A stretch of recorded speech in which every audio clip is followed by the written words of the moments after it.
Bien. Quiero rápido que usted me acompañe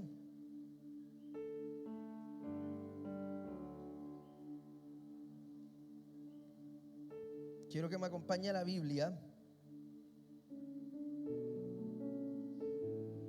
porque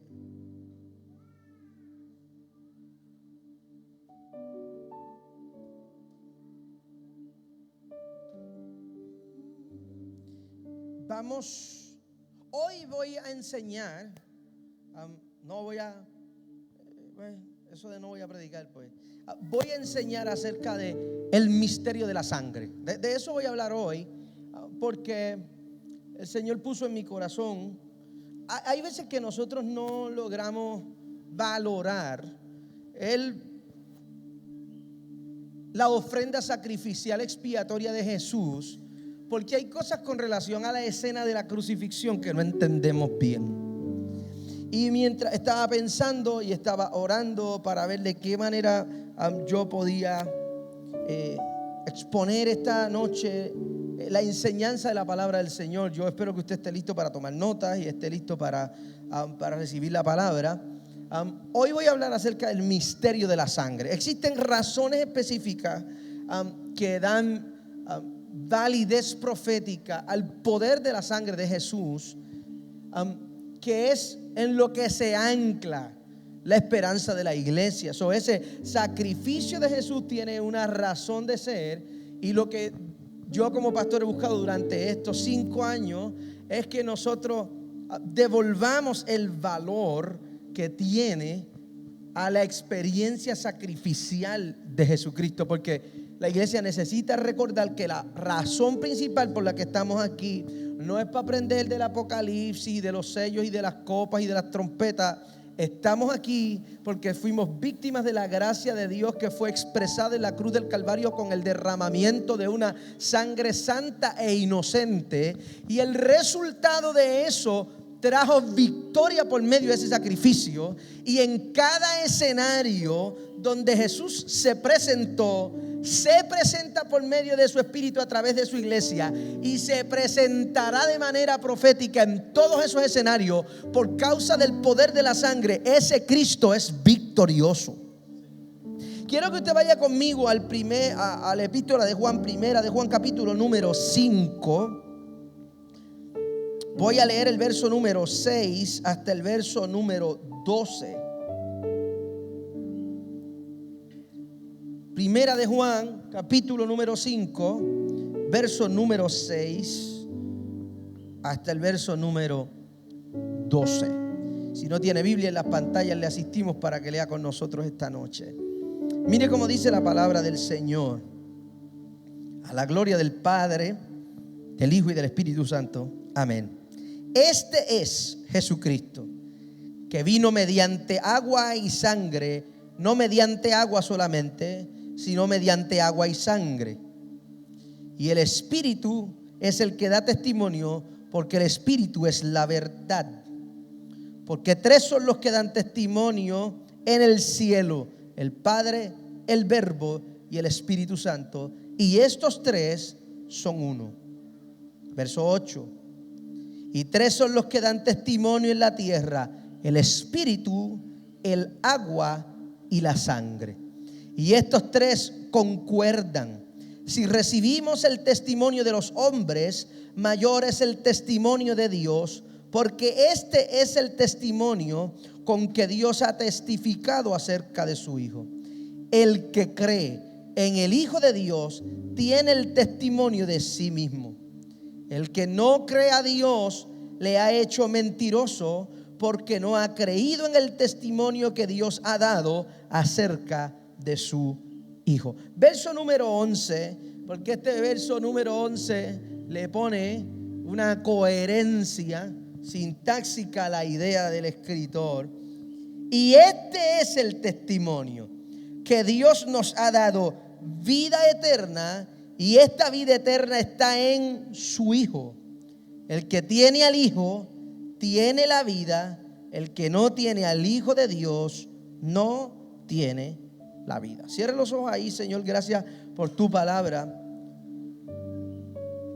Porque tu palabra es espíritu, tu palabra es vida, tu palabra es medicina a nuestro corazón y a nuestra alma cansada. Permite que los que hemos venido necesitados de tu palabra salgamos llenos y edificados por lo que solamente tu palabra puede hacer en el corazón del hombre. Que nosotros podamos recobrar la importancia de tu sacrificio en la cruz y que el desarrollo de nuestra maduración en nuestra vida espiritual nos pueda llevar a amarte más porque entendemos mejor. Tuya es toda la gloria y toda la honra por los méritos de Jesucristo. Amén y amén. Estuve pensando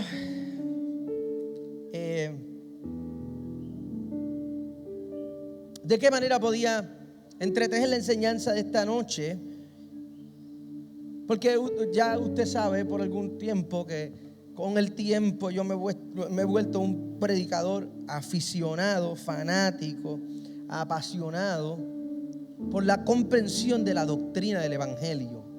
Y la razón es sencilla, la razón es que estaba hablando esta mañana con unos amigos, estaba haciendo unas diligencias con unos amigos, y dentro de esa, del carro donde íbamos, de camino a hacer algunas diligencias en esta mañana, se suscitó esta conversación de: Pedraza, ¿qué tú piensas acerca de esto? Pero tú no crees igual que fulano. Y empezó esta conversación entre otros pastores que estaban en el vehículo, este servidor y una tercera persona que lleva poco tiempo en el Evangelio, haciéndonos preguntas para escuchar la diferencia de opiniones entre su pastor y yo.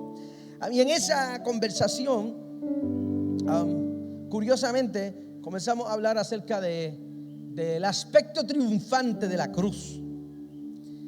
Y comienza esta tertulia acerca del sacrificio de Jesucristo y acerca del Apocalipsis y acerca de todas estas cosas. Y yo terminé lo que estaba haciendo en la mañana, regresé a casa y llegué a la conclusión que la razón por la que nosotros no amamos mejor es porque no entendemos absolutamente nada. Y que el enfoque de la inmensa mayoría de nosotros es tener una experiencia mística. Y estamos buscando todo el tiempo satisfacer nuestras necesidades emocionales, ignorando que Dios también es digno de que nosotros aprendamos a amar a Dios con la mente.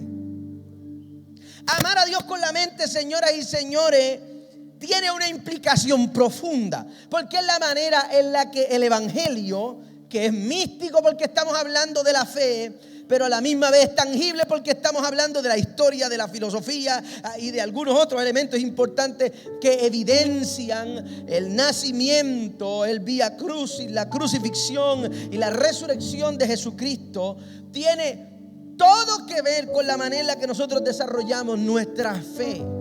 Porque si nosotros no logramos desarrollar una fe racional, eso parecen dos términos que se contradicen, pero en realidad no se contradicen en lo absoluto. Es el ejercicio de aprender a amar a Dios con la mente. Si nosotros no entramos en el desarrollo de una comprensión racional de la fe, lamentablemente para la idea general de la iglesia, nosotros tendemos cuentos fabulosos que no logran internalizarse en el corazón de aquellos que decimos que servimos a Dios por amor. Entonces comencé a pensar y dije: ¿de qué manera yo puedo añadirle valor al proceso sacrificial de la cruz?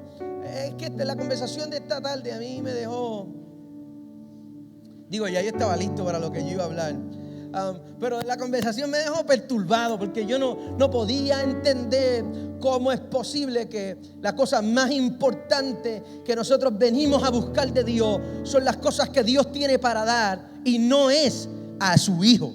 que las cosas más importantes que nosotros, las razones más importantes dentro de la mente de muchos de nosotros, no tienen nada que ver con Jesucristo como el siervo sufriente de Dios, y tiene que ver con los beneficios que nosotros recibimos del proceso sacrificial de Jesucristo en la cruz. Señoras y señores, yo no me voy a cansar de decir esto.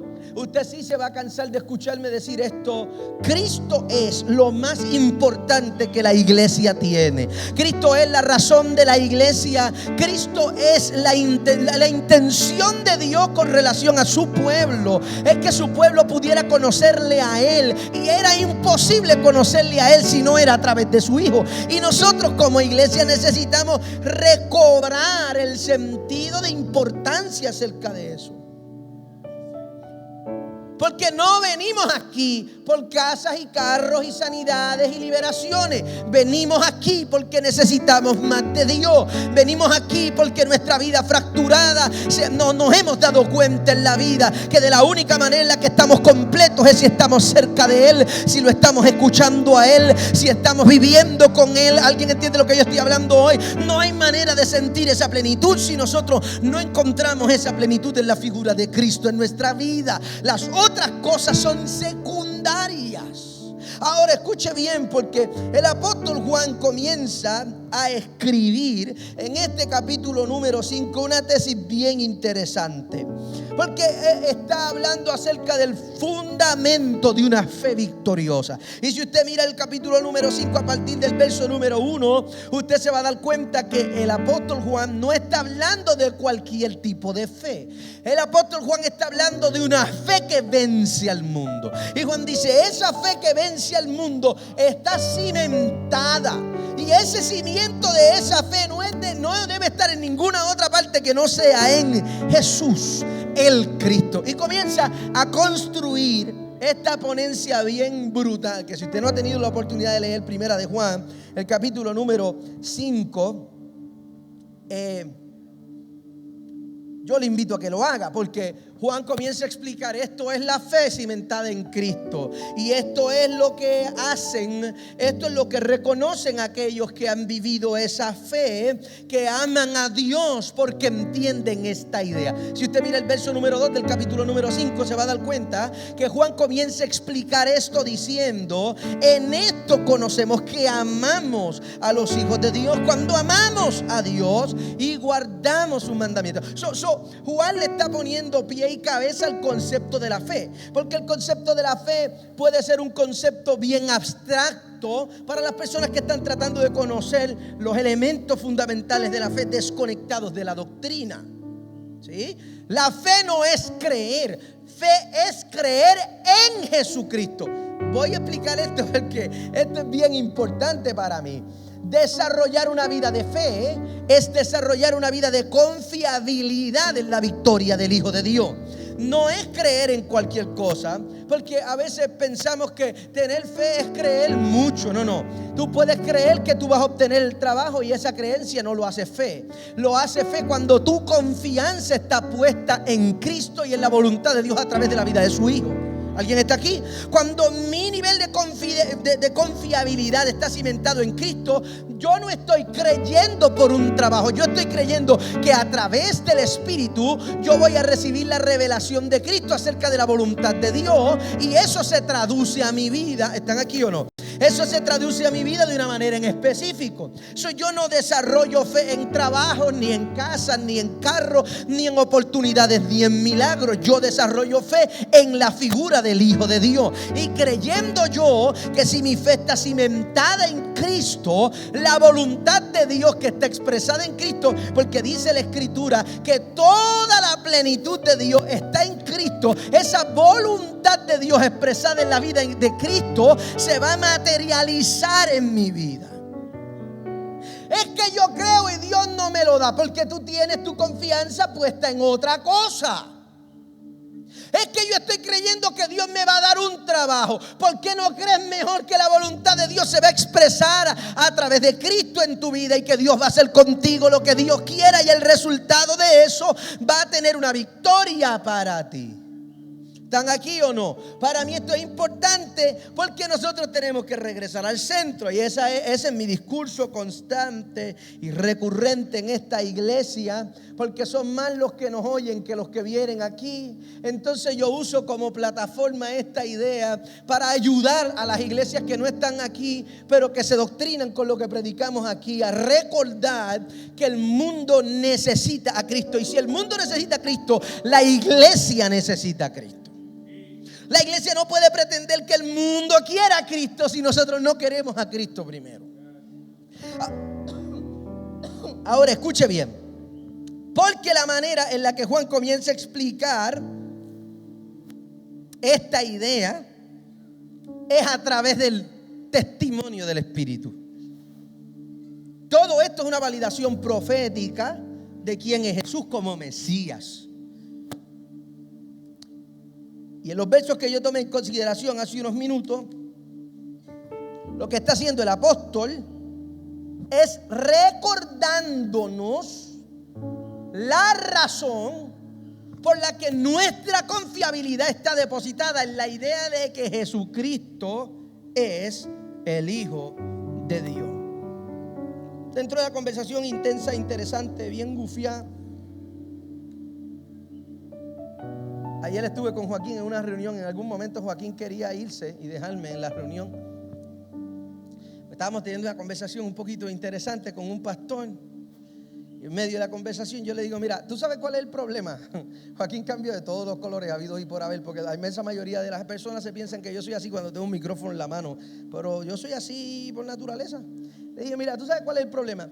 El problema real de la iglesia es que ustedes le están pasando la mano a la gente y ustedes le están dando a la gente lo que la gente quiere escuchar, y eso es totalmente irrelevante a lo que la gente necesita en verdad.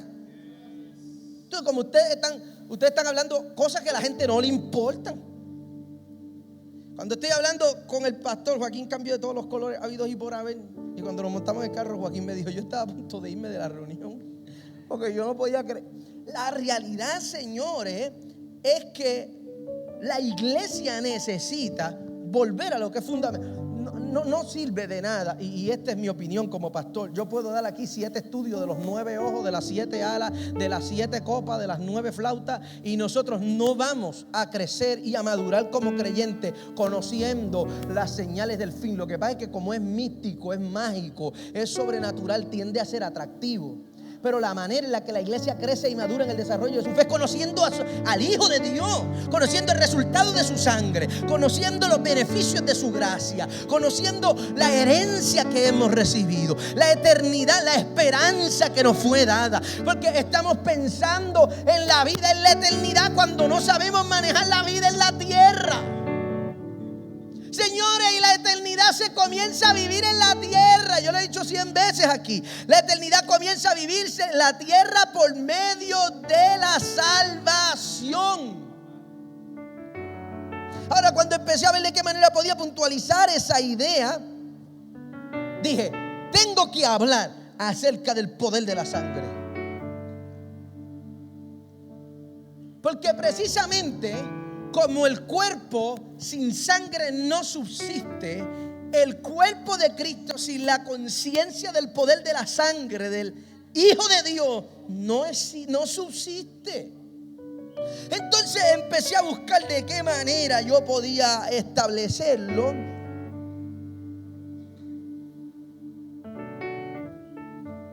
Yo soy un donador de sangre habitual porque tengo una hemoglobina súper alta. Y cada cierto me dan unas migrañas brutales y cada cierto tiempo tengo que ir a apretar el corazoncito y en esa idea comencé a pensar y concluí que nosotros como iglesia debíamos entrar aquí. Vaya conmigo al libro de los Hebreos, capítulo número 10, verso número 29.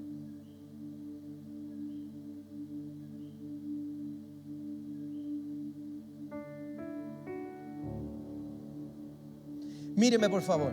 La sangre de Cristo es lo que mantiene el cuerpo de Cristo vivo.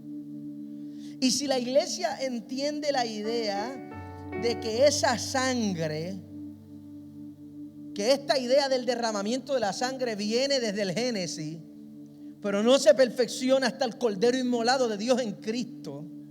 Si nosotros no recuperamos esa idea de que lo que mantiene viva a la iglesia es que la sangre de Cristo sigue fluyendo y dándole vida y dándole propósito y cambiando la vida de los creyentes.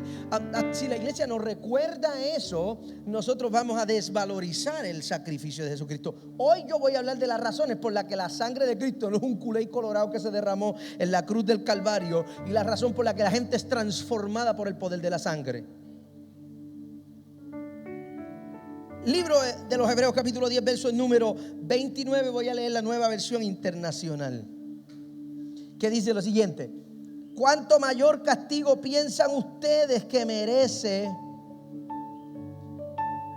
el que ha pisoteado al Hijo de Dios, que ha profanado la sangre del pacto por la cual había sido santificado y que ha insultado el Espíritu de la gracia? Para mí es importante porque el escritor a los hebreos está poniendo en un punto de importancia el trato que tiene la iglesia a esa sangre. Y está hablando acerca de el manejo en falta de santidad, como aquellos que pisotean la sangre del Hijo de Dios. Note por favor, porque la iglesia primitiva entendía, y el espíritu de la iglesia primitiva resurge con una fuerza impetuosa, porque esta iglesia primitiva entiende que lo que acaba de ocurrir en la cruz del Calvario es una expiación perfecta. Es el derramamiento de la sangre inocente del Hijo de Dios tomando el lugar de un cordero inmolado y derramando esa sangre para que nosotros pudiéramos tener eternidad. Si usted va al Nuevo Testamento, usted se va a dar cuenta que dentro de los 4 principales predicadores del libro de los Hechos, en el libro de los Hechos, en ese compendio del libro de los Hechos, hay predicados 22 sermones. Y todos esos 22 sermones en el libro de los Hechos tienen un mismo mensaje. Y el mensaje está girando en torno a 4 cosas. Número 1, la muerte de Jesucristo. Número 2, el derramamiento de su sangre. Número 3, la resurrección de Cristo. Y número 4, la glorificación de ese Hijo de Dios. Porque el proceso, présteme atención por aquí, por favor. El proceso de la crucifixión no termina con la muerte de Jesús. La gente piensa que la cosa más importante es que Cristo murió y resucitó. Y eso es importante, pero falta la mitad de la historia. Jesucristo muere, Jesucristo resucita y Jesucristo es glorificado. Y ese proceso se culmina en la glorificación, en esa ascensión física de Jesús al cielo. Se culmina, se cierra ese ciclo expiatorio de la cruz. Ahora, para mí es bien importante, porque si usted va a la Escritura, usted se va a dar cuenta que tener una idea de la muerte como un elemento esencial del evangelio lo es todo. Porque el evangelio es la buena noticia de que nosotros fuimos rescatados, señores, y fuimos rescatados por medio de un derramamiento de sangre. Eso decirle a la gente, tenemos una buena noticia, y es que tenemos vida eterna. Sacando el elemento del derramamiento de la sangre no tiene sentido, porque tenemos vida eterna por causa del derramamiento de la sangre del Hijo de Dios. Ahora, esto es importante porque usted se va a dar cuenta que la iglesia primitiva entiende que la sangre era algo interno, ¿verdad? Que era una conciencia interna, era algo que ellos dialogaban todo el tiempo, era algo que compartían todo el tiempo en el partimiento del pan y el vino. ¿Sí? esa práctica litúrgica de la iglesia del primer siglo de reunirse en las casas, partir el pan y compartir el vino, es la manera en la que recurrentemente dentro del discurso diario de la vida de la iglesia primitiva está esta conciencia de este es el cuerpo y esta es la sangre. El evangelio desde la iglesia del primer siglo gira en torno a estos dos elementos: rompimiento del cuerpo, derramamiento de sangre. Voy a repetirlo otra vez: rompimiento del cuerpo y derramamiento de sangre. Porque lo que va a ocurrir en la cruz es que el cuerpo de Jesús tiene que ser rompido, molido. Ese es el acto que está ocurriendo en la cruz. ¿Estamos aquí o no? Ahora necesito que usted entienda esta idea. La sangre de Jesús era una sangre perfecta. Vaya a los Hebreos capítulo número 7. Esto es para los que toman nota. Hebreos capítulo número 7. Si mira el encabezado y nunca ha tenido, si le gusta leer, tiene que leer un poquito acerca del concepto del sumo sacerdocio de Melquisedec y esas cosas para que usted entienda eso bien gufiado. Hebreos capítulo número 7.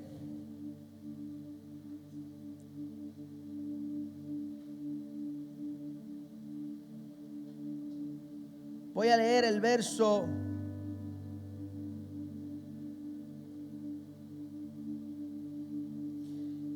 número 23.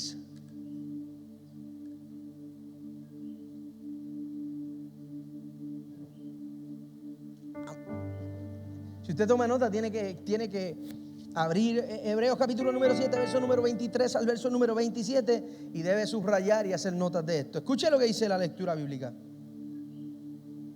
Mira lo que dice. Y los otros sacerdotes llegaron a ser muchos, debido a que por la muerte no podían continuar. Observe.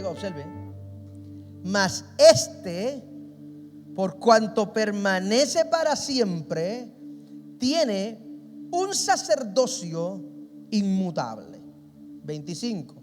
Por lo cual puede también salvar perpetuamente a los que por él se acercan a Dios, viviendo siempre para interceder por ellos. Sigue leyendo. Porque tal sumo sacerdote nos convenía. Mire qué clase de declaración hace el escritor.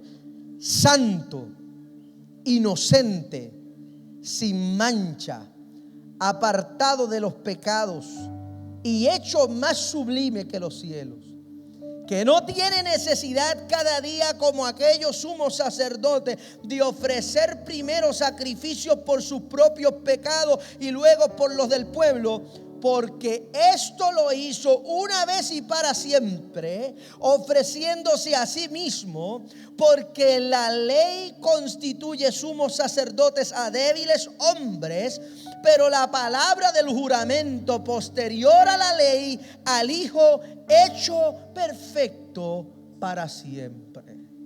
Si usted nunca había leído esto, usted tiene que subrayarlo y releerlo, porque nosotros hablamos todo el tiempo acerca de Jesús como aquel que toma el rol de un sumo sacerdote, ¿sí o no?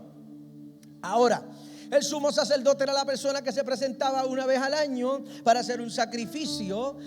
Tenía esta representación delante de Dios. Iba a hacer un sacrificio a nombre de sus propios pecados para limpiarse el primero. Y luego iba a hacer un sacrificio representativo por todo el pueblo para limpiar a ese pueblo. Pero aquí el escritor está diciendo, esos sacerdotes, esos sumos sacerdotes eran muchos. Y llegaron a ser muchos porque ellos eran débiles, porque siempre morían. Pero hablando de Jesucristo, por cuanto permanece para siempre, hablando acerca de la preexistencia del Hijo de Dios, hablando de esa idea de que ese hombre que ustedes ven ahí parece que tiene 30 años, pero no tiene 30 años. Él existe desde antes de la fundación del mundo, cuando el mundo estaba siendo creado. Él estaba allí. Esta es la idea que está compartiendo el escritor. Está reafirmando palabras del evangelista Juan cuando está explicando acerca de Jesucristo como la preexistente imagen del Hijo. ¿Están aquí o no? Los veo con cara de preocupación y angustia, persecución y hambre. Pero para mí es importante que usted asimile esta idea, porque la iglesia necesita profundizar en estas cosas. Esta es la cosa más importante. Yo prefiero que usted no se conozca los 7 montes, ni los 9 cuernos, y las 7 trompetas, y usted aprenda a conocer lo que hizo, que usted fuera librado una vez y para siempre del azote del pecado, y usted pudiera presumir de una libertad eterna por causa del derramamiento de la sangre de Jesucristo. Ahora el escritor sagrado está diciendo, como es el Hijo de Dios, como es la encarnación de Dios mismo, es eterno. Y no tiene que ir todos los años a presentar un sacrificio. Presentó un sacrificio perfecto una vez y para siempre.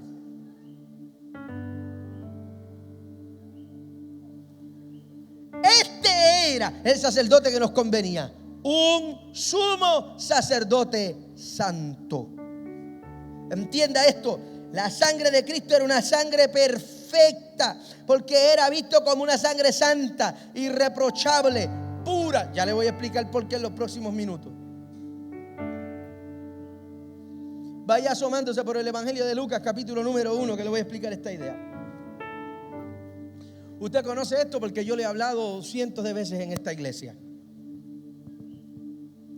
La Biblia dice que la iniquidad del pecado entra a la raza humana por causa de la desobediencia. Eso usted lo sabe, ¿verdad? Ahora, esto es importante. Según la Biblia, por causa de esa transgresión que se convierte en pecado, y digo transgresión que se convierte en pecado porque no hay un precedente de pecado antes de Adán y Eva. Eso es una transgresión de primera instancia, y a partir de Adán y Eva se constituye pecado, porque ya se vuelve un precedente desde donde se va a juzgar a la humanidad. ¿Estamos ahí? Ok, mira esto porque esto es importante. Cuando pecan Adán y Eva en el huerto, por causa de la desobediencia, toda la raza humana nace en esa desobediencia. ¿Sí? Y es por causa de la semilla del hombre que se transmite la iniquidad del pecado. Y por eso es que el salmista dice que en pecado fue concebido. ¿Sí? Porque a partir del pecado en el jardín del Edén, la raza humana hereda, y como parte de su herencia está el pecado. Esta es la razón, señoras y señores, damas y caballeros, por la que en medio del proceso de la concepción de Jesús, Dios tiene que inhibirse de utilizar la semilla de José. Lucas capítulo número 1.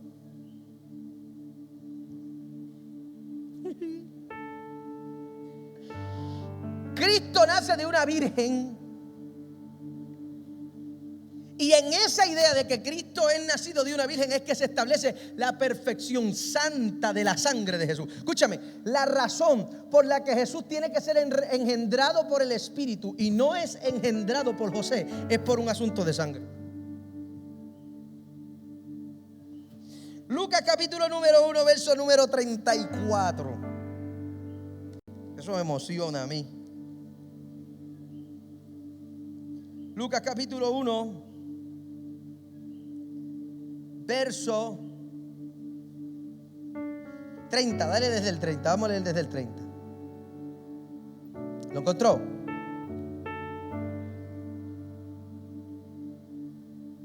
Mira lo que dice. Entonces el ángel le dijo: María, no temas, porque has hallado gracia delante de Dios. Y ahora concebirás en tu vientre y darás a luz un hijo, y llamarás su nombre Jesús. Este será grande y será llamado Hijo del Altísimo, y el Señor Dios le dará el trono de David su padre. Voy a hacer un paréntesis aquí, porque esto es bien poderoso. Esto es bien poderoso, porque genealógicamente quien es descendiente de David es José. Como Dios tiene un plan perfecto, Dios tenía planificado que Jesús fuera un cordero perfecto, un cordero con una sangre perfecta, pero Dios mismo le escoge el padrastro a este muchacho para cumplir profecías de Isaías. Porque Jesús tiene que venir de la genealogía de David para que se cumpla esta palabra. Por eso el padre legal de Jesús para la sociedad es José, que es descendiente de David. Pero no es quien engendra a Jesús por el asunto de la purificación de la sangre de ese Jesús. Mire esto. Y reinará para siempre sobre la casa de Jacob. Para siempre reinará y su reino no tendrá fin. Entonces María le dice al ángel: ¿cómo será esto? Porque yo no conozco varón. Y el ángel le responde: el Espíritu de Jehová vendrá sobre ti y el poder del Altísimo te cubrirá y con su sombra, por lo cual también el santo ser que nacerá de ti será llamado Hijo de Dios. Desde el proceso del alumbramiento de María, ¿están aquí o no? Dios está identificando esta idea. Número uno, Jesús va a ser un ser santo. Y la razón de esa santidad desde el proceso de su concepción es por causa del proceso del alumbramiento. Porque José no va a tener un papel protagónico en ese alumbramiento, y es el Espíritu de Jehová el que va a venir sobre María, y la gracia del Altísimo va a venir sobre ella, y ella va a concebir un ser santo que es engendrado del Espíritu de Dios. Esto es sencillo. El padre natural de Jesús hubiese impartido la naturaleza pecaminosa. Si Jesús recibe esa impartición de la naturaleza pecaminosa a través de la semilla del hombre, la sangre de Jesús no hubiese podido limpiar a nadie. Porque entonces Jesús hubiese sido también engendrado en pecado. ¿Están aquí o no? Y ese proceso hubiese tenido como resultado el hecho de que Jesús iba a ser un buen profeta. Pero esa sangre no iba a ser santa, y por causa de la falta de santidad de esa sangre no hubiese podido limpiar a nadie. Ahora, importante esto: esa santa sangre de Jesús, según la cronología bíblica, también es vista como una sangre inocente. Porque en toda la escritura y en toda la historia no hubo nadie que pudiese acusar a Jesús de ningún mal. La sangre de Jesús no solamente es una sangre santa, también es conocida como una sangre inocente. Mateo capítulo número 27, verso número 4. Dice: he pecado, les dijo, porque he entregado sangre inocente. Judas hablando acerca del proceso de entregar a Jesucristo, y está hablando acerca de la inocencia de su sangre. Y si usted va a la Biblia, le voy a dar los versos rápido porque el tiempo no me va a dar para entrar en eso, pero quiero que anote ahí 2 de Corintios capítulo 5, verso número 21, y quiero que anote Juan capítulo número 19, verso número 4, que está hablando acerca de dos cosas. Número uno, de Poncio Pilato reconociendo que Jesús es inocente, que se lava las manos por causa de la inocencia de Jesús. Y número dos, el apóstol Pablo hablándole a los corintios acerca de la inocencia de la sangre de Jesús. Mire lo que dice Isaías. Isaías capítulo número 53. ¿Están aquí o no?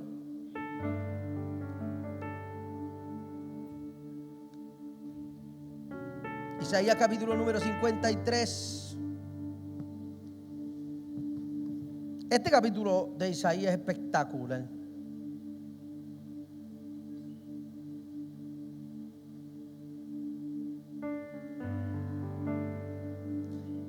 Voy a leer del 1 al 9.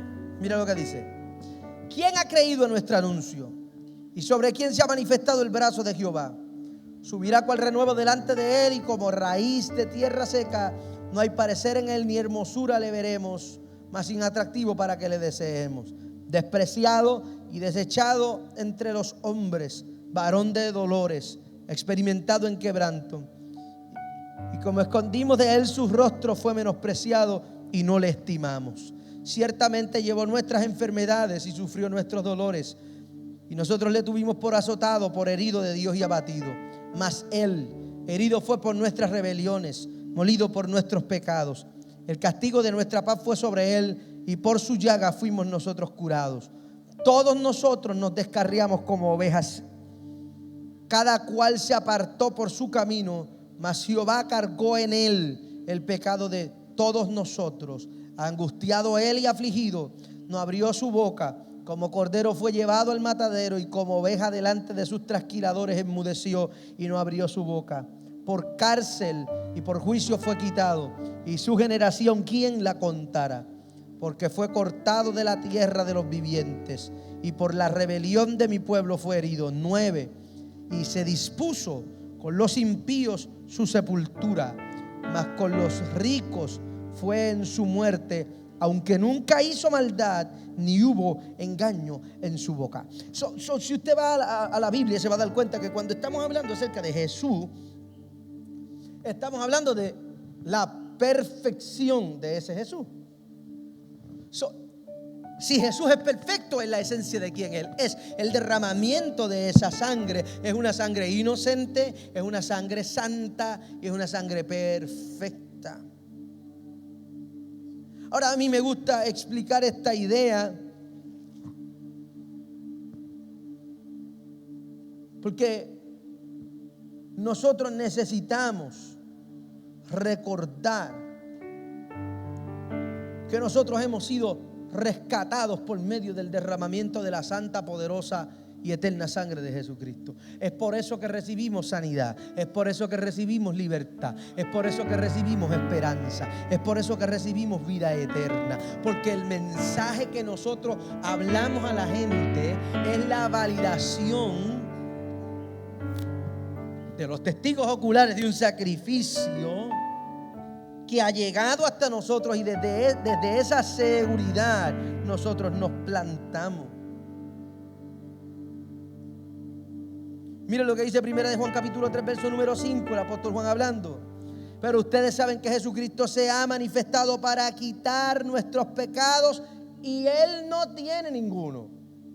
Es Juan diciendo, esta ofrenda, este cordero perfecto, santo, inmolado de Dios perfecto, sin pecado, se entregó para quitarnos nuestros pecados.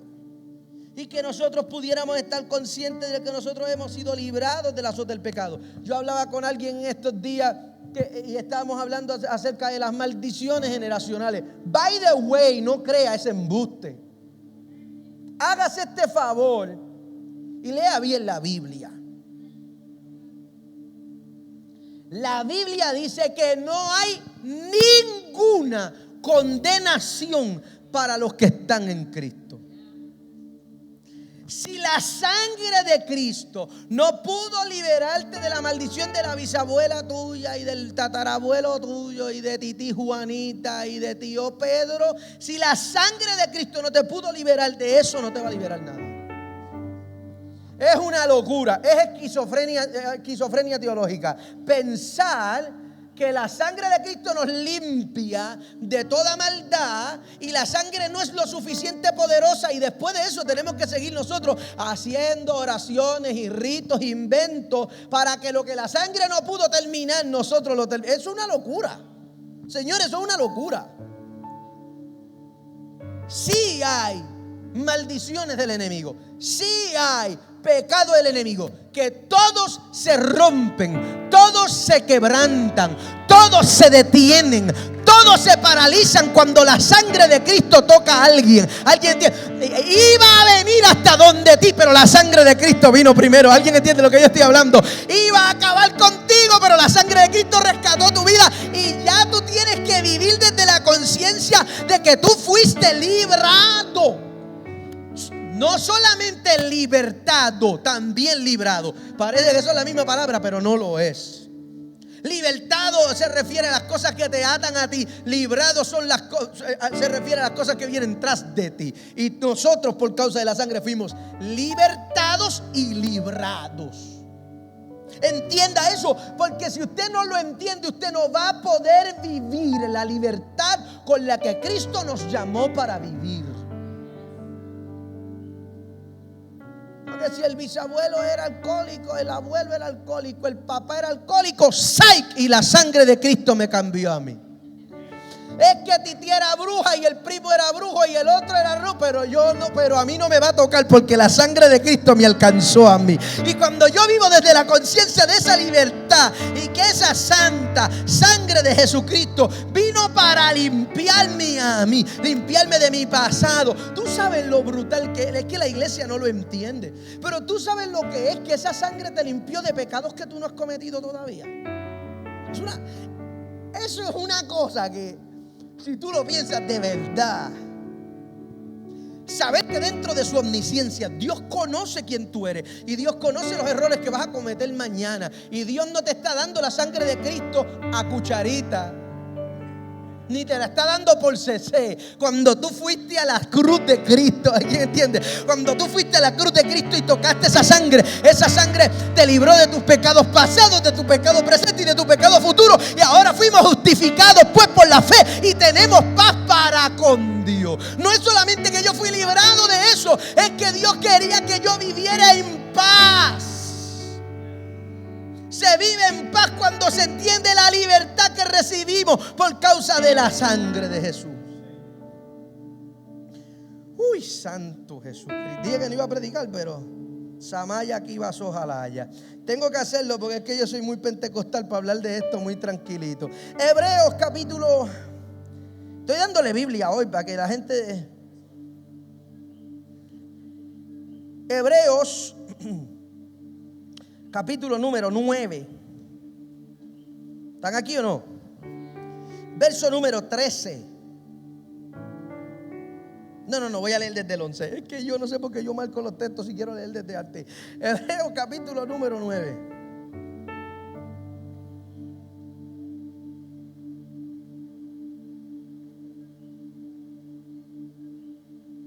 ¿Están aquí o no? Mira lo que dice. Pero estando ya presente Cristo, estoy continuando la historia, ¿sí? Está haciendo una comparativa entre los sumos sacerdotes del viejo pacto y ahora el mejor sumo sacerdote de la historia de la humanidad, que es el sumo sacerdote del nuevo pacto.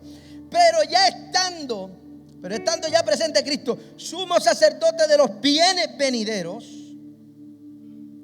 por el más amplio y más perfecto tabernáculo, no hecho de manos, es decir, no de esta creación, y no por sangre de machos cabríos ni de becerro, sino por su propia sangre, entró una vez y para siempre en el lugar santísimo, habiendo obtenido eterna redención. Porque si la sangre de los toros y de los machos cabríos y las cenizas de la becerra rociaban a los inmundos, santificaban para que purificaran la carne, cuánto más la sangre de Cristo, en la cual mediante el Espíritu eterno se ofreció a sí mismo sin mancha a Dios, limpiará vuestras conciencias de obras muertas,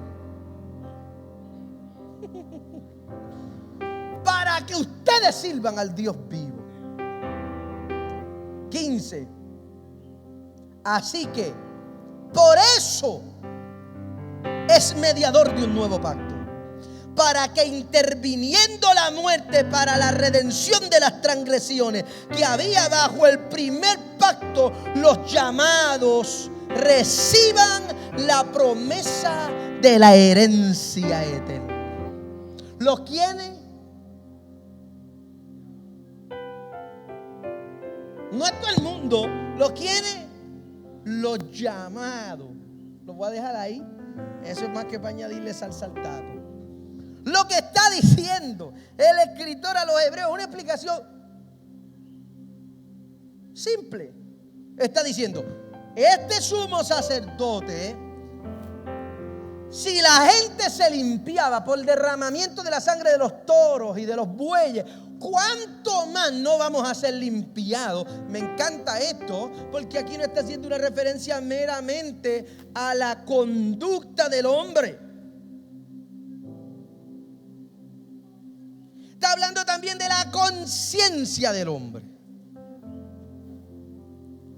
Y si lo nota, está hablando de que fuimos librados de la conciencia, escuche, de la conciencia de obras muertas, de actos venideros. Lo acabo de decir hace unos minutos. Lo que eso quiere decir, señores, no es que usted va a vivir como el que le da la gana. Es que usted tiene que vivir desde la conciencia de que Dios ha hecho una obra maravillosa. Y lo menos que usted puede hacer con la conciencia de esa obra es honrar ese sacrificio. ¿Estamos aquí o no?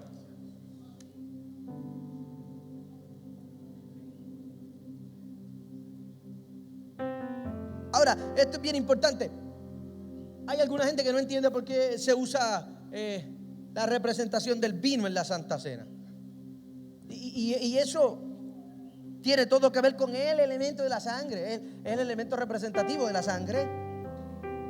Y es porque el vino ha pasado un proceso de fermentación, y ese proceso implica que hay un proceso de cambio químico en el compuesto de ese vino. Y el uso del vino lo que está buscando es representar esa sangre que ha sido procesada para el lavamiento de nuestros pecados.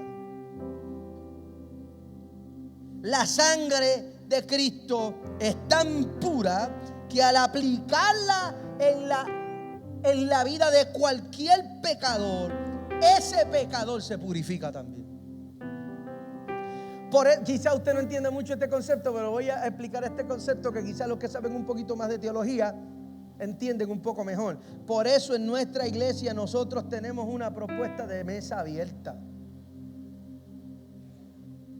Si usted nunca ha escuchado ese término, la mesa abierta es la iglesia que abre la cena del Señor para todo el mundo. No todas las iglesias lo hacen así. Hay iglesias que usted tiene que estar bautizado, confirmado, y tiene todo un protocolo. Ellos tienen su manera de creer. Nosotros tenemos esta idea de que la mesa del Señor es para todo el mundo. ¿Por qué? Y esto yo lo he explicado 100 veces. Porque si lo que la sangre de Cristo toca, lo cambia.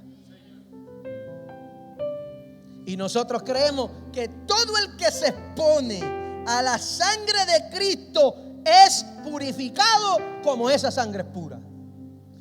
Cualquier pecador, cualquier pecado, cualquier historia, cualquier tipo de vida que recibe una aplicación de la poderosa, santa y eterna sangre de Cristo es transformada al instante por la pureza de esa sangre. No hay nada tan sucio que Dios no pueda limpiar. No hay nada tan quebrantado que Dios no pueda restaurar. No hay ninguna historia tan oscura que Dios no pueda transformar. Y esa es la buena noticia del Evangelio.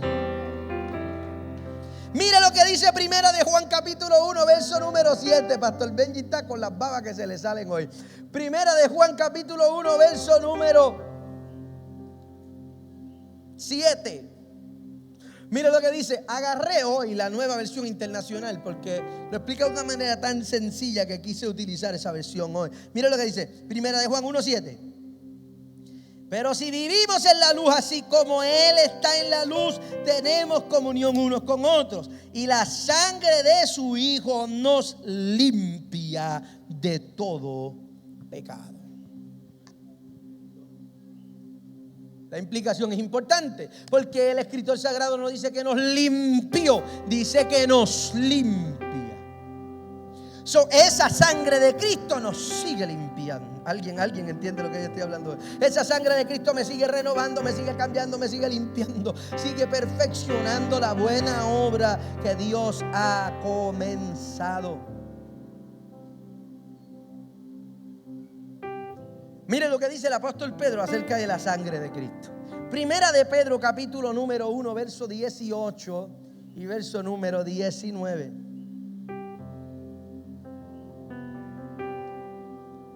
Mire lo que dice. Como bien saben ustedes, fueron rescatados de la vida absurda que heredaron de sus antepasados.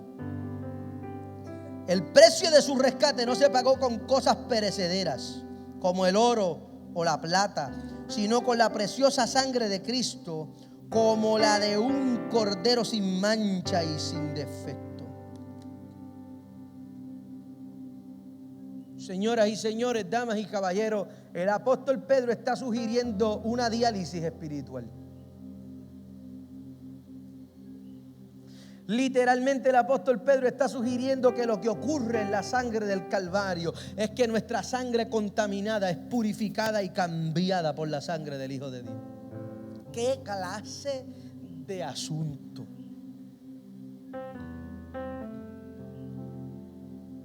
Lo que está diciendo el apóstol Pedro literalmente es que la contaminación del pecado tiene que ser sacada de nuestro cuerpo, y esa sangre pasa por un proceso de purificación y es inyectada nuevamente al cuerpo para que luche contra las células enemigas dentro de nuestro sistema. Es literalmente un proceso de diálisis.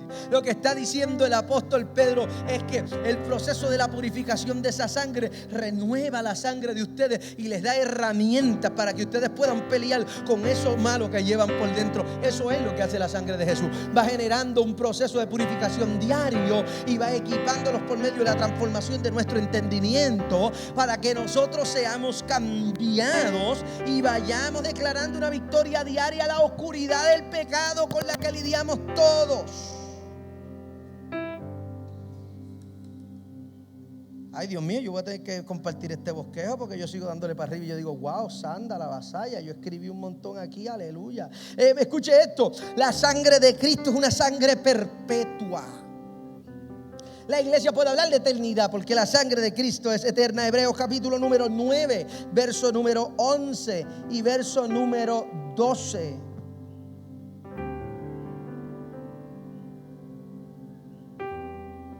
Hebreos 9, 11 y 12. Mira lo que dice.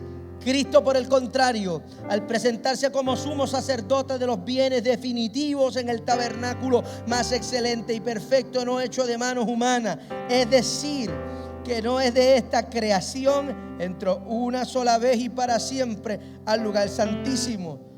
Y no lo hizo con sangre de machos, cabríos y becerros, sino con su propia sangre, logrando a sí mismo un rescate eterno. La perpetuidad de esa sangre es la que nos hereda a nosotros esa eternidad.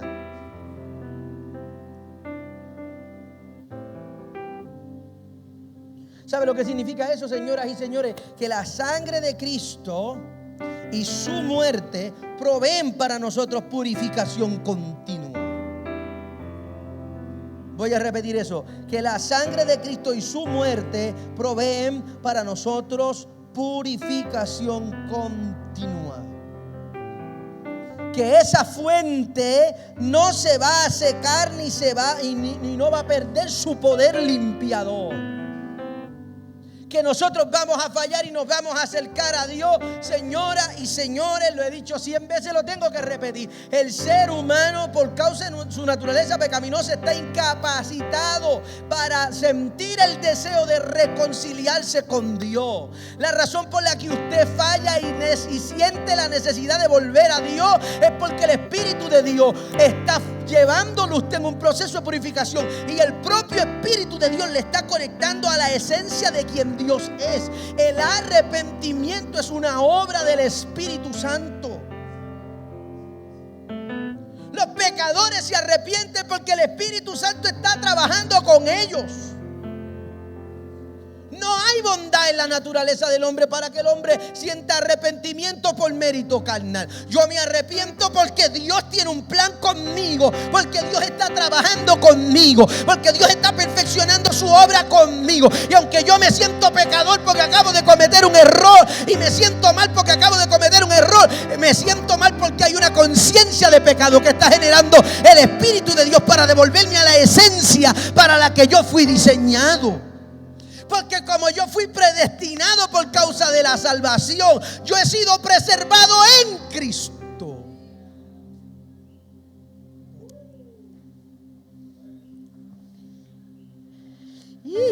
Santo Jesucristo. Hebreos capítulo 13, verso número 20. Hoy sí que yo le he dado Biblia para aquí para llevar. Mire lo que dice: el Dios que da la paz levantó de entre los muertos al gran pastor de las ovejas, a nuestro Señor Jesús, por la sangre del nuevo pacto. Esa sangre de Cristo es poderosa. Y nosotros tenemos que recordar el sacrificio de Jesucristo, porque nosotros fuimos rescatados y cambiados para siempre por el derramamiento de esa sangre. Una de las razones por las que decidí hablar de esto también es porque yo creo que en los años que yo llevo en el Evangelio, yo nunca he escuchado una predicación de la sangre de Cristo. Quizá usted la ha escuchado 100 veces. Pero yo, que un pastor, que un predicador, tomar un tiempo para elaborar un sermón que hable única y exclusivamente del poder de la sangre de Jesús, yo nunca en mi vida he escuchado eso. Y no sé por qué, porque yo creo que eso se debería predicar todos los domingos en todas las iglesias del mundo. ¿Estamos aquí o no? Vaya conmigo a Apocalipsis capítulo número 12, verso número 10 y 11.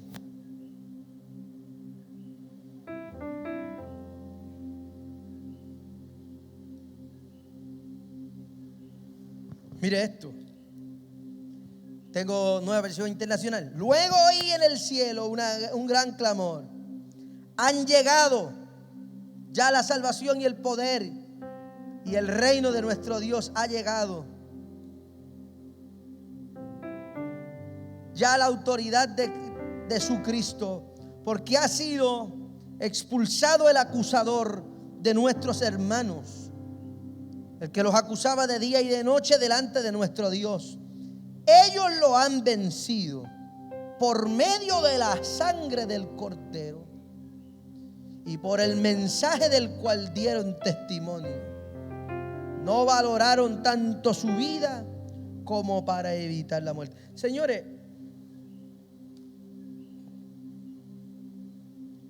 la sangre de Cristo no solamente purifica al ser humano, la sangre de Cristo derrotó a Satanás. Escúcheme. La iglesia tiene que vivir desde la victoria de la sangre.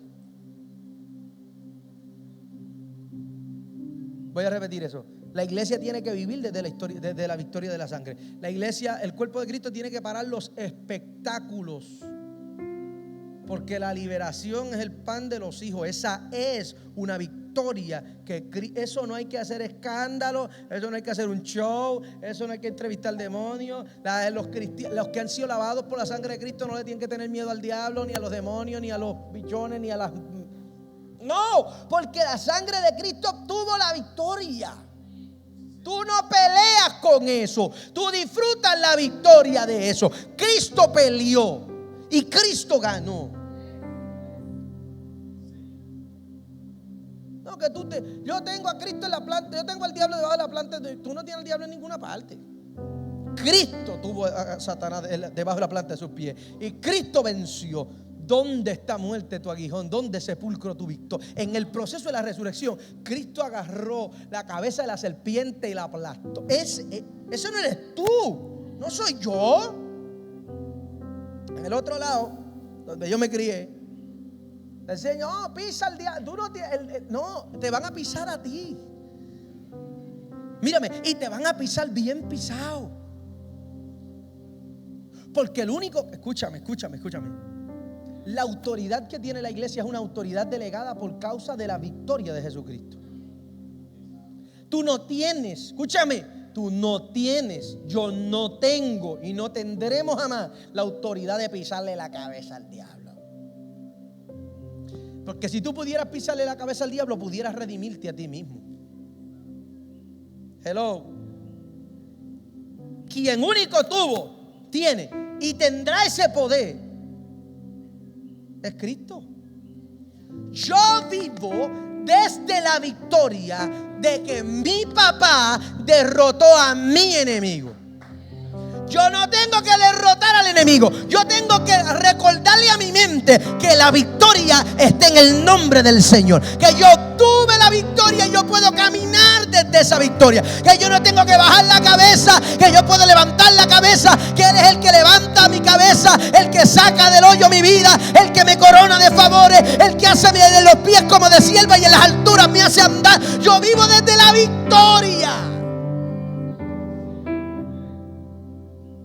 Yo no peleo batallas. Las batallas que yo peleo son otras, son las batallas de la vida diaria. Yo no peleo con el diablo ni con los demonios. Cristo venció, señores.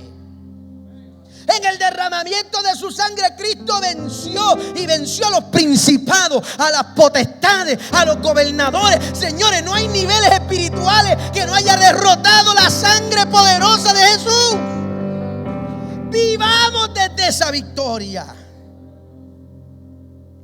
Uy, Señor, ayúdame que me va a subir la presión. ¿Cómo vencemos? Vencemos desde la conciencia de la victoria de Jesucristo. Entendiendo que como Cristo venció en ese macro, en mi micro yo voy a tener victoria. En las cosas normales de mi vida, en las batallas normales de mi vida, en mis desánimos, en los procesos de prueba, en mis caídas, en mis fracasos, yo puedo ponerme de pie y confiar en esa victoria poderosa del Hijo de Dios y caminar desde esa idea de que yo soy un hijo de Dios y que yo fui comprado a precio de sangre. Me voy.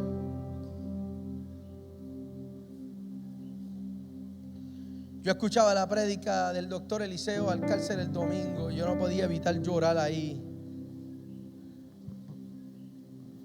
Porque a veces se nos olvida que nosotros somos hijos de Dios.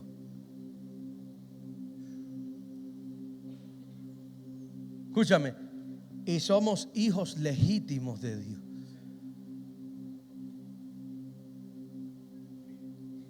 Nosotros fuimos hijos adoptivos, pero la sangre de Jesús nos cambió.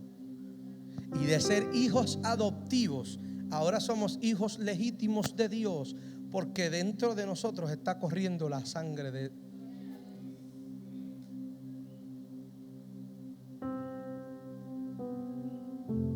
Hoy. Esto era como un mensaje para domingo, ¿verdad? Pero está bien. Hoy. Yo sé que hay muchos de nosotros que estamos luchando con cosas tremendas. Pero creo que el Espíritu Santo esta noche nos quiso recordar la herencia de victoria que hemos recibido por medio de la sangre del Cordero. Y desde esa victoria tú te vas a poner de pie y tú vas a vencer esos obstáculos. Y desde esa victoria tú vas a asumir los procesos de dificultad en la vida y Dios te va a ayudar. Tú no solamente fuiste, escúchame, no solamente fuiste librado del azote del pecado, tú fuiste trasladado desde la derrota hacia la victoria, de la oscuridad a la luz, del pecado a la santidad. Y eso todo es por causa del derramamiento de la poderosa, santa y eterna sangre de Jesucristo. Cuando yo entendí esto, mis queridos hermanos, me cambió la vida. Entender esto a mí me cambió la vida. Porque ya me convencí de que nada puede separarme del amor de Cristo. Lo decimos, pero no lo entendemos. Decimos, ¿quién nos separará del amor de Cristo? Pero no lo podemos internalizar. Porque está diciendo el escritor, no hay break, tú vas a salir corriendo y el amor va a saber dónde encontrarte. Y te va a encontrar siempre.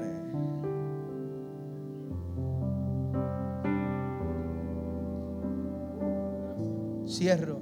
Alguien me dijo, pero si tú predicas de esa gracia así, ¿cómo tú enseñas a la gente a vivir honrando a Dios? Yo le dije eso. Tengo que usar un discurso de miedo, de acusación y de culpa para que la gente quiera vivir una vida honrando a Dios. Yo le dije, ¿tú sabes qué? Que ese discurso legalista lo único que hace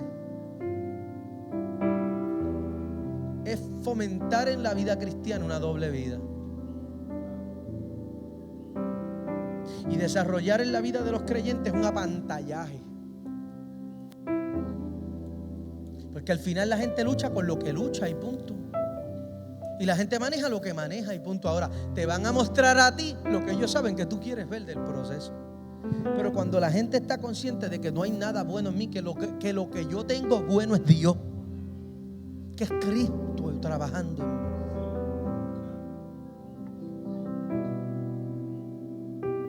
Que yo necesito esa sangre de Cristo todos los días de mi vida, para que el que esté santo se santifique más y el que esté puro se purifique más. Cambia mi vida cristiana.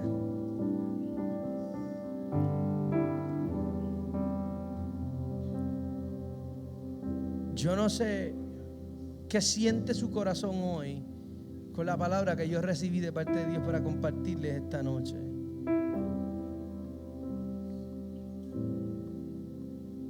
Diantre, pero yo repasaba mi sermón esta tarde en la mesa del comedor de mi sala y tomaba notas y tomaba notas y tomaba notas, y yo decía, diantre, si la gente entendiera bien.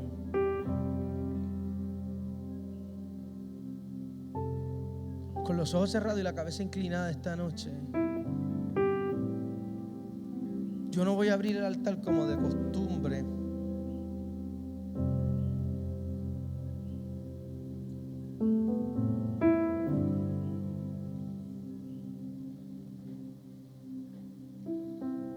pero yo quiero que usted tome un minuto para pensar, para reflexionar en ese sacrificio de Jesucristo.